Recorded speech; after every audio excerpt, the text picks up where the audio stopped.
Dry fruits और nuts क्या होते हैं? फ्रूट्स को ड्राई करके मतलब फ्रूट्स का सारा पानी सुखाकर ड्राई फ्रूट्स बनते हैं और नट्स प्लांट पर ग्रो करते हैं। ड्राई फ्रूट्स बहुत अच्छा सोर्स है विटामिन, मिनरल, फाइबर और प्रोटीन का।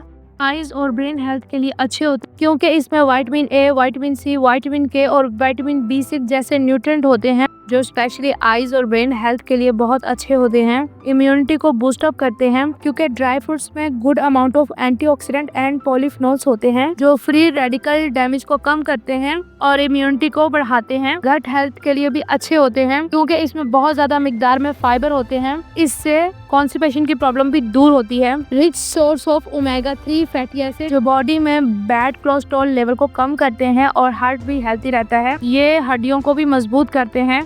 इसमें कैल्शियम, मैग्नीशियम और बोरोन जैसे न्यूट्रिएंट होते हैं जो हमारी हड्डियों को मजबूत बनाते हैं। ड्राई फ्रूट्स को एक्सरसाइज करने से पहले और बाद में भी खाया जा सकता है। जो लोग एक्सरसाइज करते हैं वो ड्राई फ्रूट्स को लाजमी इस्तेमाल करें।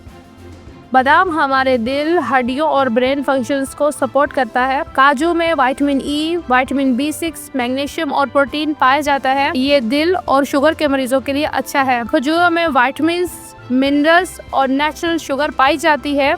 इसमें बहुत ज्यादा तादाद में पोटेशियम भी पाया जाता है। अंजीर में डाइटरी फाइबर और एंटीऑक्सीडेंट पाए जाते हैं जो कि हमारी डाइजेशन और वेट लूज करने में मदद करती है। पिस्ता शुगर कम करने और इम्यूनिटी बूस्ट करने में मदद करता है। आलू बुखारे में डाइटरी फाइबर, पोटेशियम, मैग्नीशियम और विटामिन के पाया जाता है। ये वेट लूज करने में भी बहुत मदद करता है। अखरोट में ओमेगा 3 एसिड पाया जाता है जो हमारे जिस्म से सूजन कम करता है और हार्ट अटैक के रिस्क को कम करता है। ड्राई फ्रूट्स खाने से हमें इंस्टेंट एनर्जी मिलती है। ड्राई फ्रूट्स नेचुरल होते हैं, फुल ऑफ न्यूट्रिशन होते हैं, इनमें शुगर और कैलोरीज ज्यादा होती है। वीडियो देखने का बहुत बहुत शुक्रिया। अगर आपको ये वीडियो अच्छी लगी हो तो लाइक करके और कमेंट करके ज़रूर बताइएगा और अगर इससे रिलेट आपको और भी इन्फॉर्मेशन है तो मुझसे प्लीज़ शेयर कीजिएगा और सब्सक्राइब करना ना भूलिएगा। आपके प्यार का बहुत बहुत शुक्रिया।